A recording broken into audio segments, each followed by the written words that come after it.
Hey people, Real Wolf out here. Today I want to talk about the Gibson SG Junior.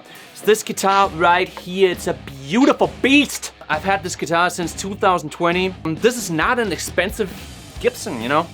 This is you get this for a little bit more than $1,000. There's not that many Gibsons that you can get for like under 1,500, I would say. If you know any, put that in a comment below in the box, you know.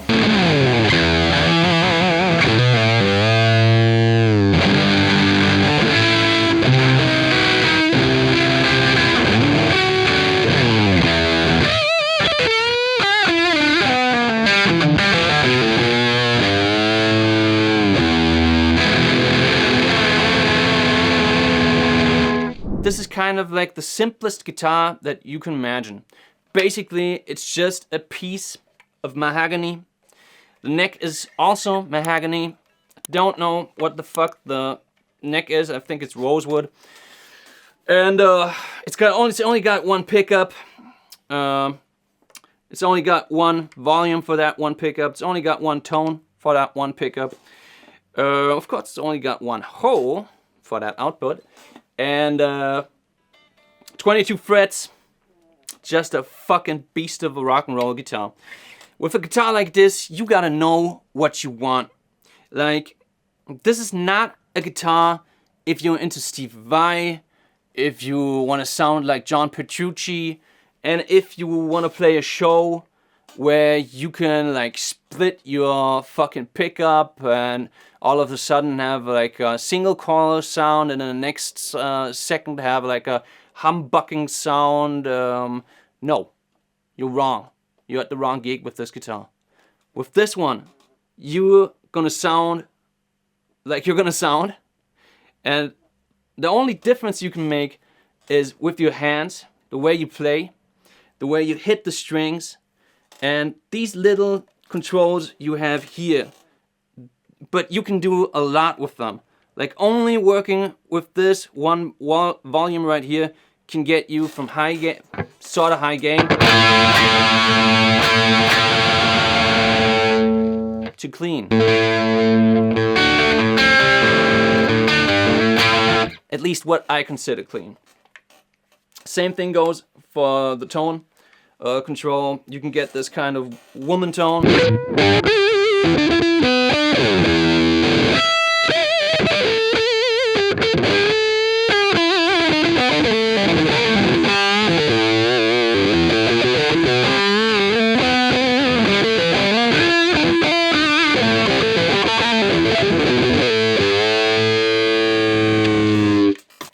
Or you can have more like of a bright rock guitar sound.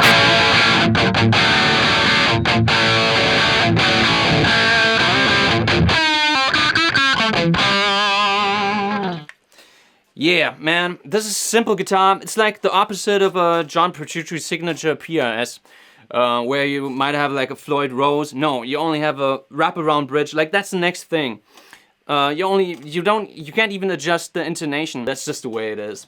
So, as awesome as this guitar is, and I do think it's awesome. I really love it. I've played a bunch of shows with it. I've even recorded like 50% of the upcoming Wolf Spirit album with this guitar. The other 50% was this one right here. Like this is the queen. This is the Les Paul. I also did a video on this one.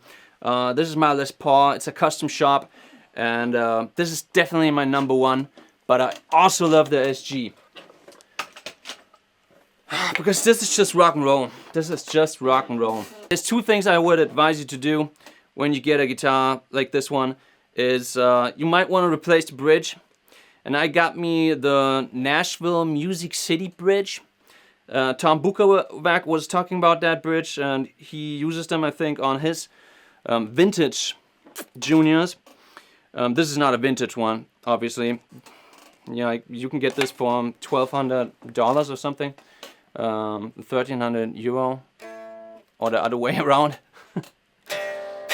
And the second thing is I would replace the tuners, and I put locking tuners in here because the Junior model is gonna have its issues with staying in tune, and it might have its issues with intonation.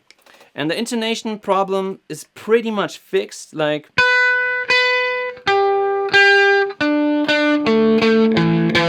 Yeah, I would say all the strings are okay, except the B string is a bit high, and the E string. Is it a bit high? Yeah, it's a bit high too, the E string, but the rest are okay. And I mean, it's only a tiny little bit. I can live with that. It's part of the guitar, it's part of its sound, and I'm gonna adjust it with my playing anyway. Like, you know, when I'm doing bending.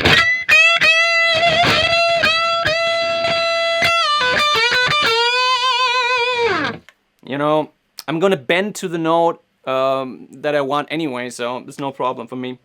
This is a really light guitar. That's another thing I really love about this one. It's really good for my left shoulder, because sometimes when playing along a session with the Les Paul, left shoulder kind of gets stiff. Not having that problem with this guitar because it's just so light. I think it only weighs like 4 pounds or something, like 2 kilograms, maybe even less. Maybe even less than that.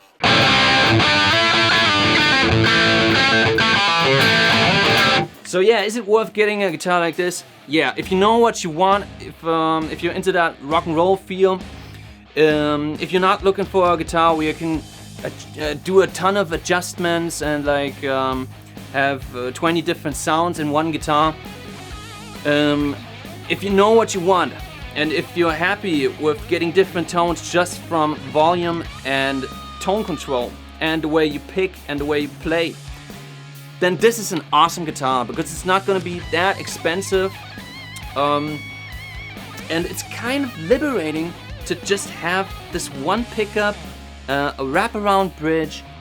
It's hard to explain, but it's a liberating feeling not to have all this stuff.